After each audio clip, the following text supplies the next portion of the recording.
Hi, everybody. Welcome to the July 29th, 2016 edition of Colorado Inside Out. I'm your host, Dominic Nizzuti. Thank you very much for joining us. Let's get a quick take on the upcoming visit by Donald Trump, who will be in Colorado for events today. He'll be in Colorado Springs earlier this afternoon, a little after we tape, and then coming up here to Denver for a fundraiser or a rally at Wings Over the Rockies. Patty Calhoun of Westward, I guess I'm a little surprised to see Donald Trump coming to Colorado with only a week separating a time when Colorado was a pretty big thorn in his side of the RNC. Well, he's got some fundraisers here, and it's amazing how money can influence people in certain ways. Right now, as this show's being aired, he's at Lowry, Wings Over the Rockies.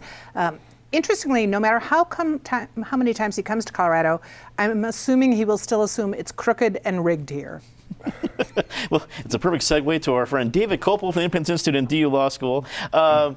So Colorado has, we've been called rigged. Our delegates were at the back of the room at the convention. Is Trump really going to find that much fundraising support in a state that hasn't shown him much love so far? Well, he's also, I think, trying to put Colorado in play, which it traditionally has been, for the last quarter century as a swing state in presidential elections.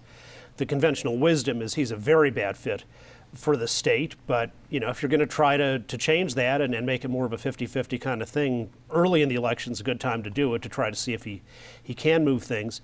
And I would say I'd credit the administration at the University of Colorado at Colorado Springs, because he rented out their auditorium and he was going to speak there. And some of the cry bullies on campus said, "Oh no, this creates a hostile environment.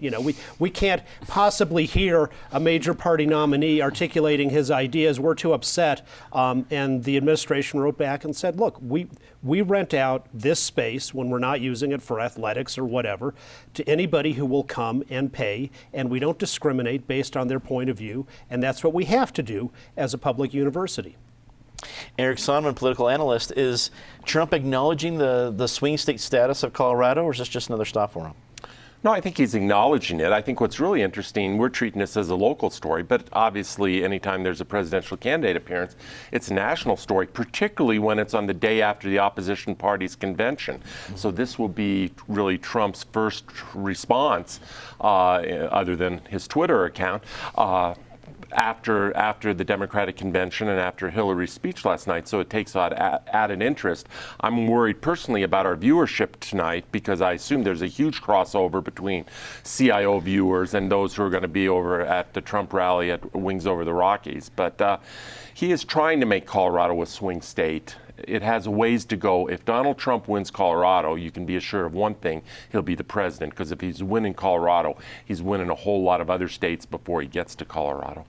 I think your concern is valid. Out of our dozens of viewers, we don't need the kind of competition we would have Wings to the Rockies, so hopefully they've reached capacity soon. Just to add one point, I think part of what he's doing is trying to blunt the impact of Colorado. Yesterday at the Democratic National Convention, I mean, Hickenlooper was on around 5 o'clock our time, Duran was on, and he likes to hit back. Mm-hmm. And I think he's going to use this opportunity in a very Republican place in Colorado Springs to take a shot. And that's what he does. So I think you're absolutely right. It's great to have Gregory Moore, former editor of the Denver Post, join us. So you were on a long time ago and back, so we're very happy to have you on the panel. Good to be back. Thank you. Well, let's get to it. Hillary Clinton officially accepted the Democratic nomination for president on Thursday.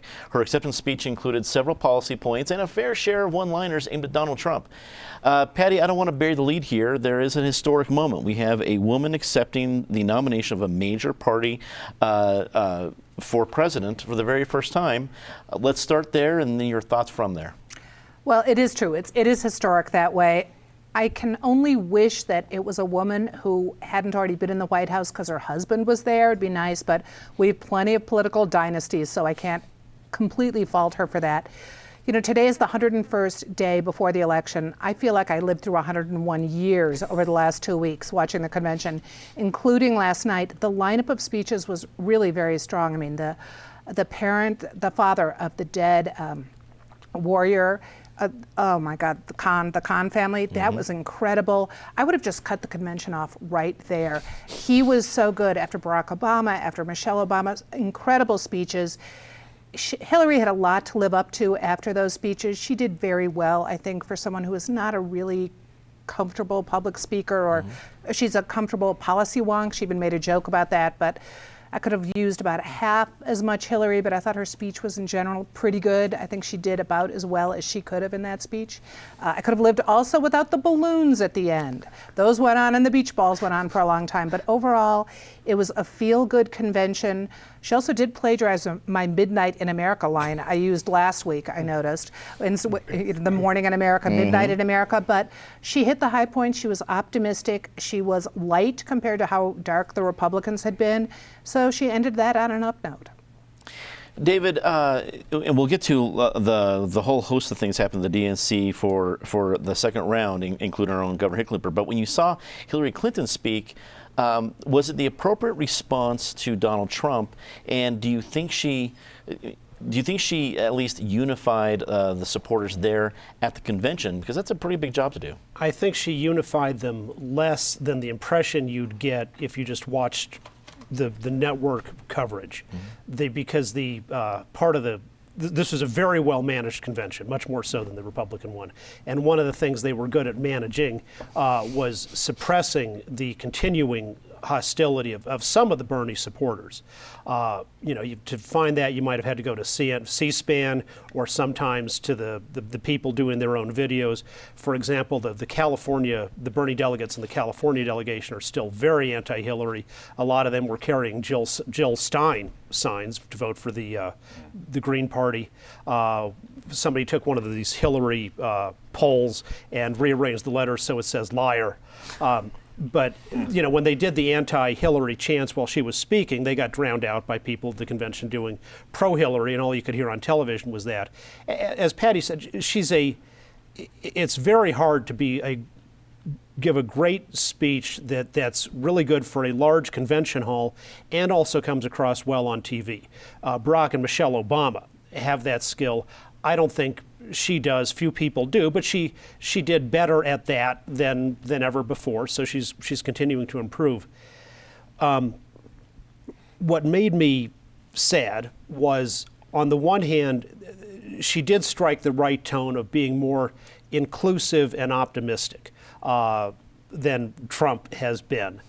He set a low bar. But that's not really the platform, and the rhetoric was great, but that's not what she's running on. For example, she now is completely in the pocket of the teachers' unions based in Washington, D.C., and a complete enemy of public charter schools, in contrast to the policies of President Obama, President Bush, and President Bill Clinton, all of whom recognize that public charters are an important point of helping people, especially on the who don't have much social capital starting out with, to get a good education in places where the public school system, the traditional schools, aren't working so well for everybody.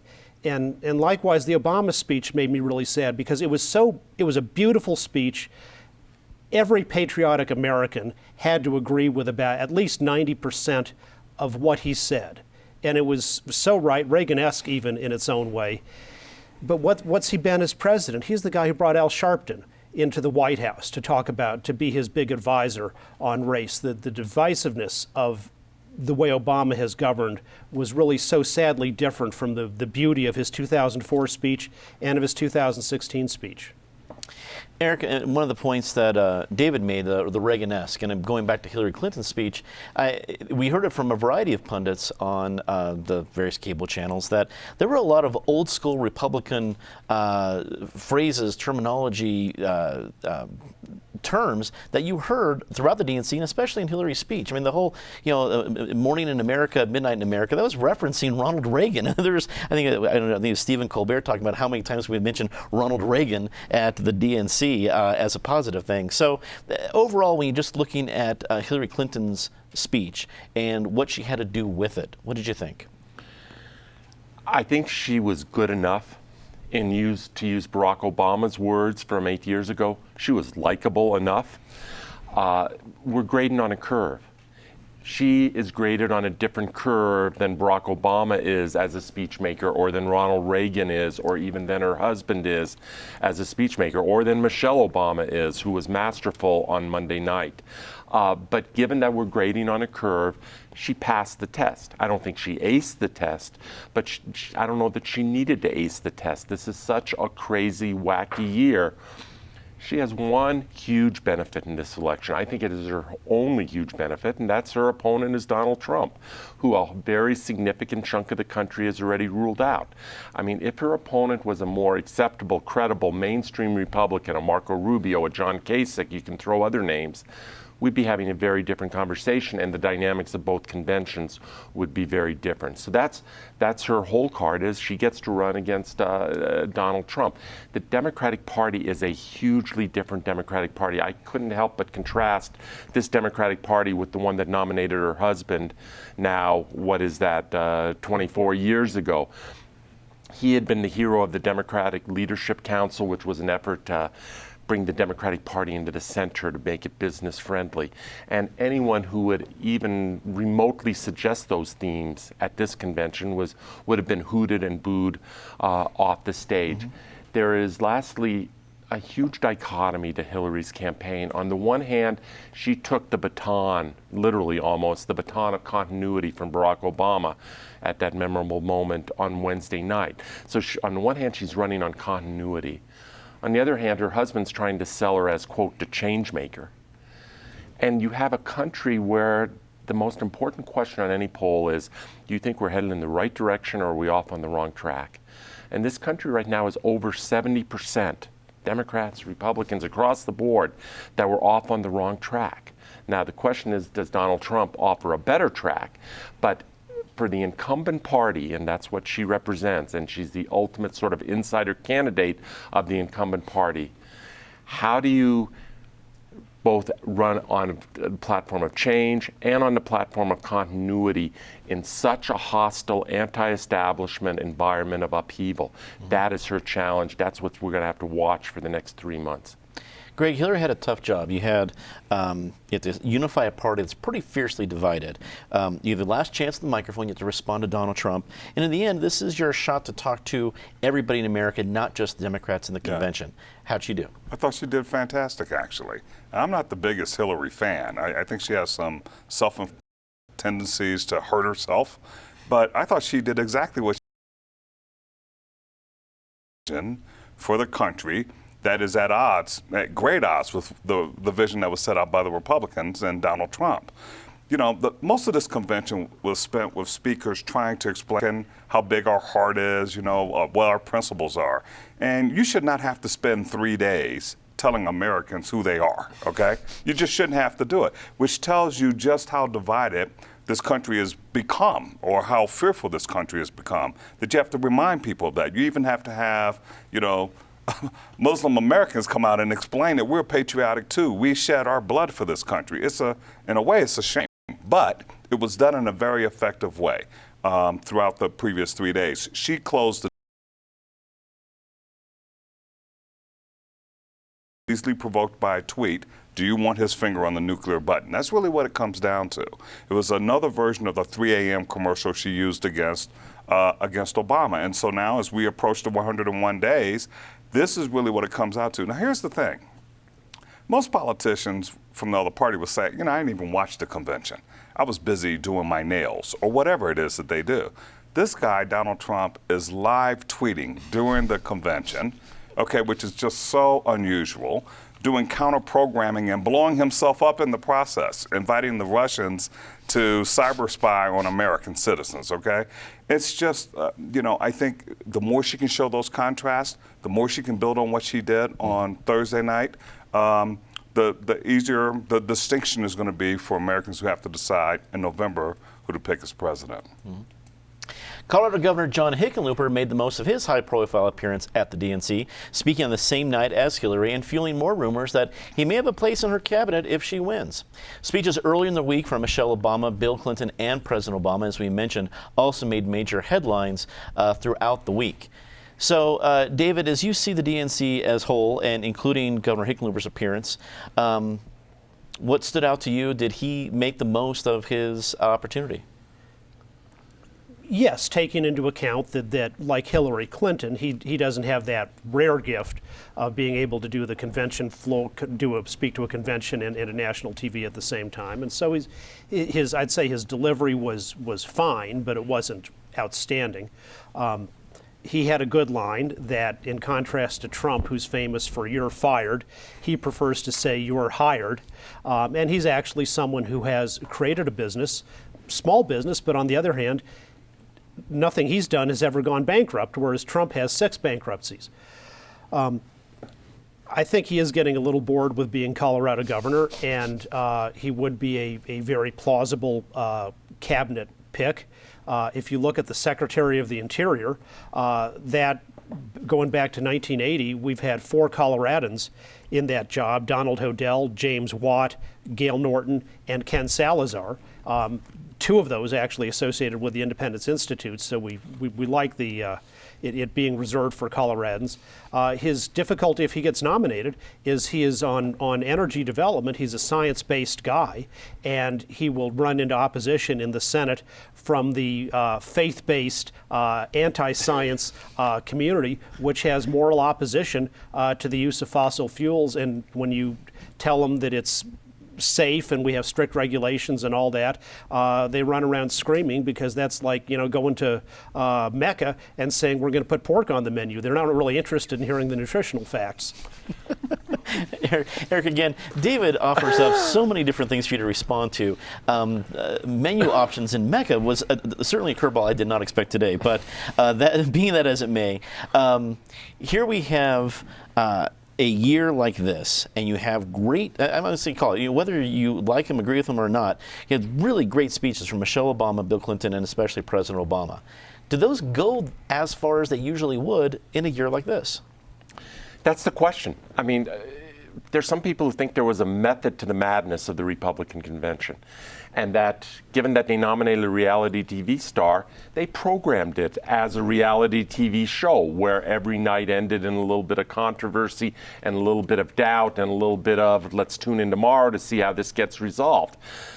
Maybe there is a method to the madness. This was, as I think maybe Greg pointed out, a much more traditional convention. It was much more carefully and professionally stage managed. We heard some great oratory. Obama's speech, I mean, he is a wonderful orator, and there's an elegance to him. Whatever you make of his presidency, and history will judge, there's an elegance to him as a role model, and Michelle fits into that category as well. I actually thought Bill Clinton's speech, there were charming parts of it. It was thankfully brief compared to the typical Bill Clinton speech, but there was also an off-key, a little bit of a weird factor to it as well.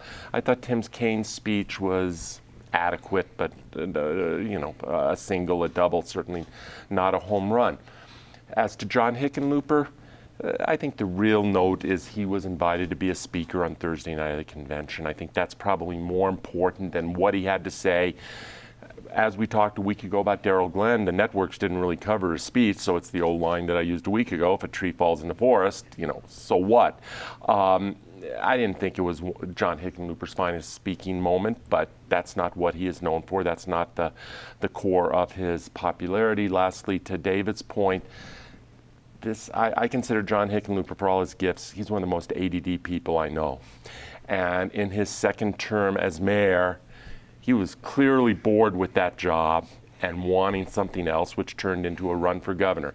He's now in his second term as governor, and he is clearly looking down the road for what is next and hoping there is a ticket to D.C. in some capacity. I'm not sure he was ever really seriously in the vice presidential sweepstakes, but he might be in the sweepstakes for a cabinet position. Greg, what do you think? Can John Hickenlooper what opportunity can he turn this speech into? Well, first of all, he brings some advantages. I mean, he did raise a heck of a lot of money for the Democratic National Convention when he came here. He knows all the players, much the way Michael Bennet does. I think he could be a big help to Michael Bennet as a result of this exposure. I do think it puts him in a little bit of a position for a cabinet position, but I'm not positive that that's what he wants. I do believe him when he says that there are things that he enjoys about being governor of Colorado. I think this strengthens him. It makes him the top Democrat no matter what at this point in the state. And so there's some advantages for him to continue to stay and play in this pond. So I'm not 100% convinced that I can envision him as a Commerce Secretary or an Interior Secretary. I'm not sure I see that right now in his future. So it remains to be seen. Patty, what do you think? We had the rest of the DNC, all these great speeches, and we had John Hickenlooper, not besmirching his, but they weren't nearly in the category of Michelle Obama, President Obama. What stood out to you, and what do you think of Governor Hickenlooper's opportunity that he was given on Thursday?